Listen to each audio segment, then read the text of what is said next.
Assalamualaikum warahmatullahi wabarakatuh.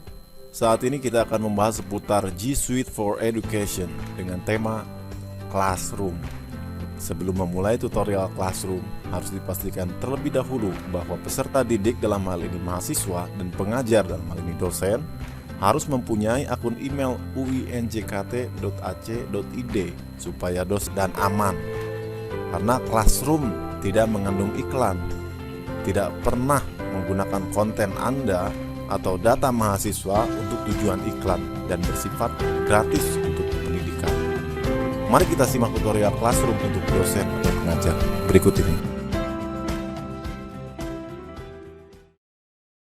Yang pertama kali kita lakukan yaitu kita membuka browser. Saat ini saya menggunakan browser Google Chrome.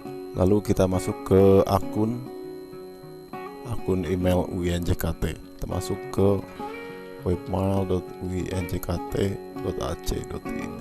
Lalu kita akan masuk ke G Suite untuk akun G Suite for Education. Kita masukkan nama email kita. Di sini nama dosen karena kita seorang pengajar, maka nama dosennya kira-kira email dosen tersebut apa @uinjkt.ac.id. Lalu kita klik berikutnya. Setelah itu masukkan kata sandi. Setelah kita login ke email UINJKT dengan akun official kita, yaitu nama dosen kita @uinjkt.ac.id. Lalu setelah itu di sini sudah terlihat bahwa kita sudah masuk dengan akun dosen kita di official @uinjkt.ac.id. Lalu kita klik di Google Classroom. Oke, maka di sini sudah ada. Kita klik Classroomnya. Nah, maka kita di sini sudah masuk ke halaman awal Google Classroom. Kita klik lanjutkan. Nah, di sini ada pertanyaan lagi, pilih peran Anda. Karena kita sebagai dosen, maka kita klik saya seorang pengajar. Kalau kita sebagai mahasiswa, maka di sini saya seorang siswa atau mahasiswa. Karena kita sebagai dosen, maka kita coba klik saya seorang pengajar.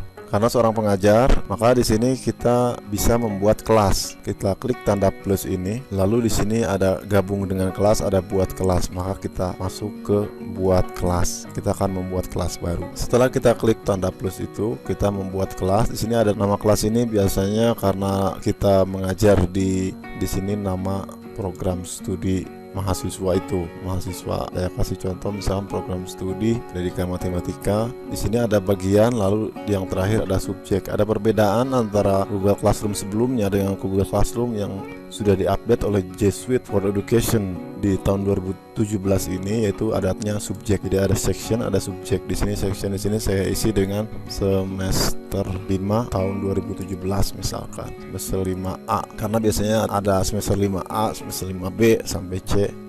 Lalu di sini subjeknya kita kasih subjek mata kuliahnya apa. Kita kasih contoh mata kuliah kalkulus. Lalu kita klik buat. Dengan klik membuat, maka kelas secara otomatis sudah terbuat. Ini sedang proses. Ya, inilah proses kelas yang sudah kita buat. Oke, pertama-tama kita akan mengenalkan masalah header. Di sini header kita bisa ganti, kita bisa pilih tema, atau kita mau upload foto sendiri boleh. Di sini ada upload foto. Jika kita mempunyai foto di dalam komputer ingin dijadikan header di kelas kita, kita coba pilih tema karena kurang cocok misalkan atau kurang menarik, kita pilih tema ini. Lalu kita klik.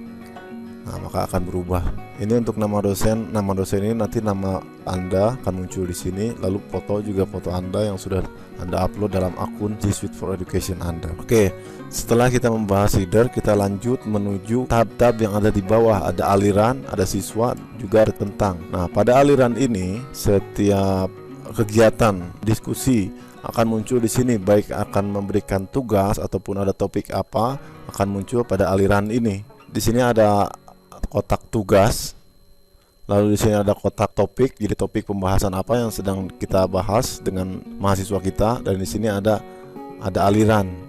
Aliran di sini ada pilihannya. Ketika kita sebagai dosen ingin menghapus aliran, maka kita bisa lihat aliran-aliran yang sudah dihapus. Nanti kita akan contohkan. Oke, setelah itu di sini ada siswa. Sebagai dosen kita bisa mengundang mahasiswa kita untuk bergabung dengan Classroom, sehingga kita bisa berkomunikasi hanya di kelas ini saja dan hanya mahasiswa-mahasiswa kita saja. Jadi artinya tidak publik. Oleh karena itu Google Classroom di sini menggunakan kode kelas untuk menyebarkan untuk masuk bergabung di kelas ini. Jadi kode kelas ini berfungsi untuk memverifikasi mahasiswa-mahasiswa yang bisa masuk ke sini. Nah, oleh karena itu kode kelas ini silakan Anda sebarkan ke mahasiswanya. Nanti mahasiswa sendiri akan bergabung ke kelas ini. Jadi cara mengundang kelasnya bisa memberikan kode ini. Lalu ada juga bisa menggunakan undang siswa. Undang siswa, ketik emailnya, lalu kita klik undang. Misalkan emailnya apa gitu. Tapi lebih nyaman dan lebih private kita informasikan ke kelas yang bersangkutan bahwa kode kelas seperti ini agar bergabung.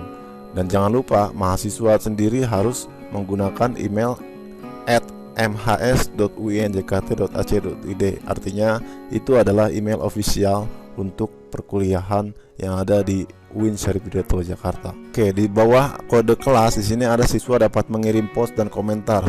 Ini adalah pengaturan hak akses dari kita sebagai dosen.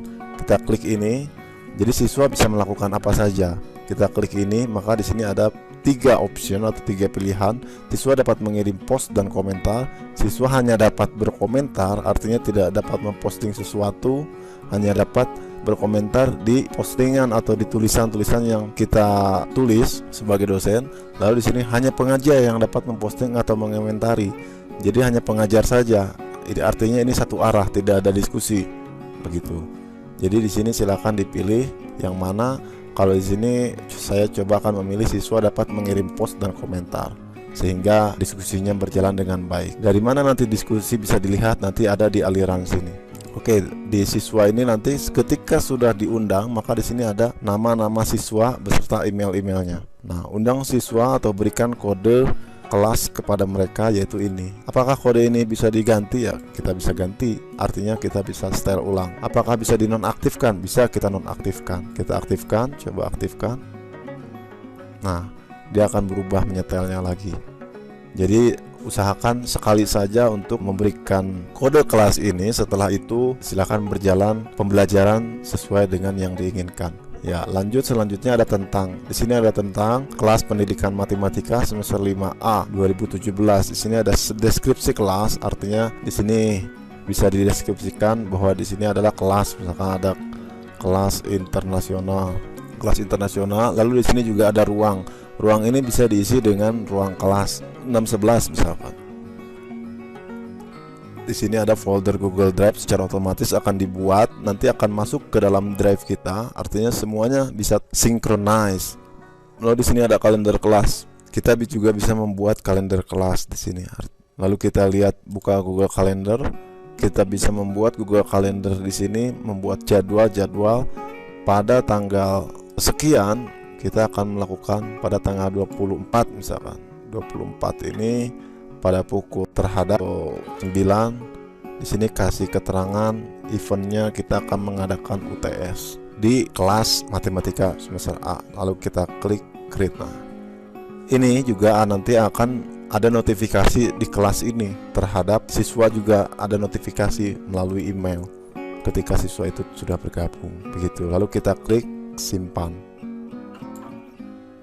Oke, di sini juga ada tambah materi kelas. Materi kelas ini bisa ditambahkan, misalkan ada materi tentang pengantar kalkulus.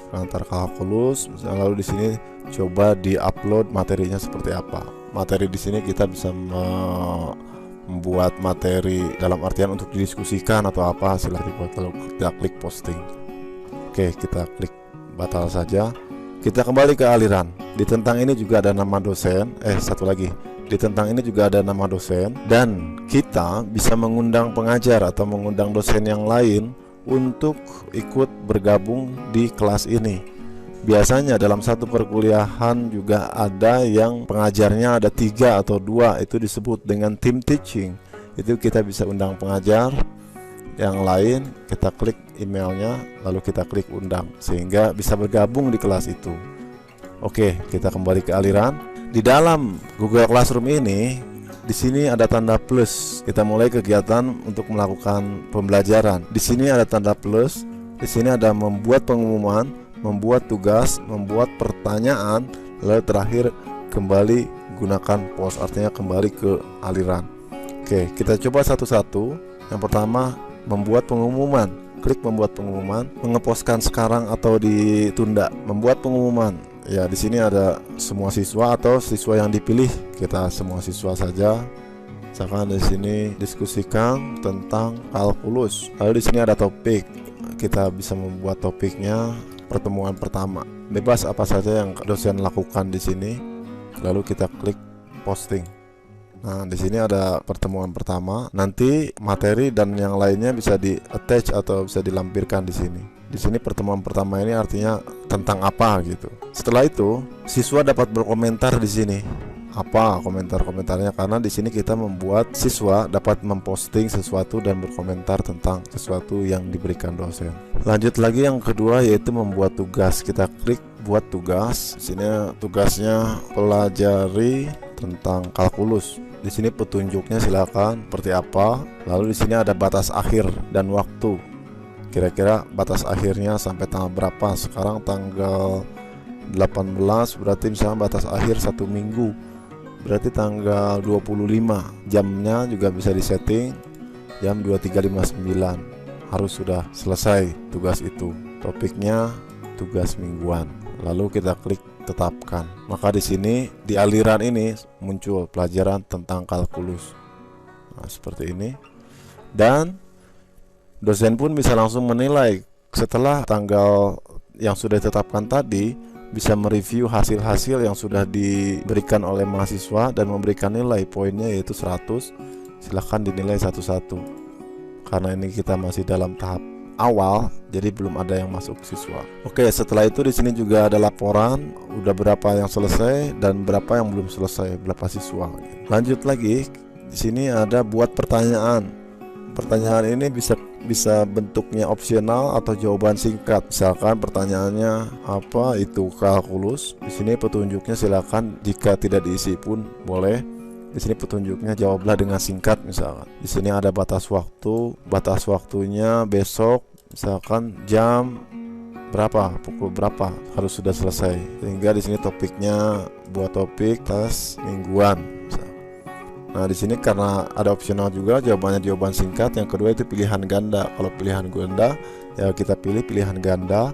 Opsi pertama kalkulus adalah A, misalkan. Opsi kedua kalkulus adalah B, bebas. Karena kita ingin jawaban singkat, maka kita tidak memilih pilihan ganda yaitu jawaban singkat. Nah, di sini ada siswa dapat membalas jawaban siswa lain. Kita matikan supaya tidak terjadi diskusi dalam pemberian pertanyaan ini. Di sini juga ada siswa dapat mengedit jawaban. Ketika kita nyalakan siswa dapat mengedit jawaban, maka mahasiswa tersebut bisa mengedit jawaban sebelum tugas itu berakhir begitu. Lalu kita klik tanyakan. Di sini ada laporan juga yang sudah selesai berapa, yang belum selesai artinya yang belum menjawab berapa, yang sudah menjawab berapa. Dan kita bisa memberikan nilai dari tugas itu. Lalu di sini ada yang terakhir yaitu kembali ke pos, kembali gunakan pos. Kembali gunakan pos yaitu untuk mengambil posting-posting yang sudah pernah kita posting. Misalkan apa itu kalkulus yang pernah kita posting, tugas apa saja, kita gunakan ini, misalkan gunakan kembali gitu. Saya kira seperti itu cukup jelas. Nanti kita akan coba membahas lebih dalam lagi ketika siswa sudah berinteraksi dengan dosennya, ketika mahasiswa sudah berinteraksi dengan pengajarnya.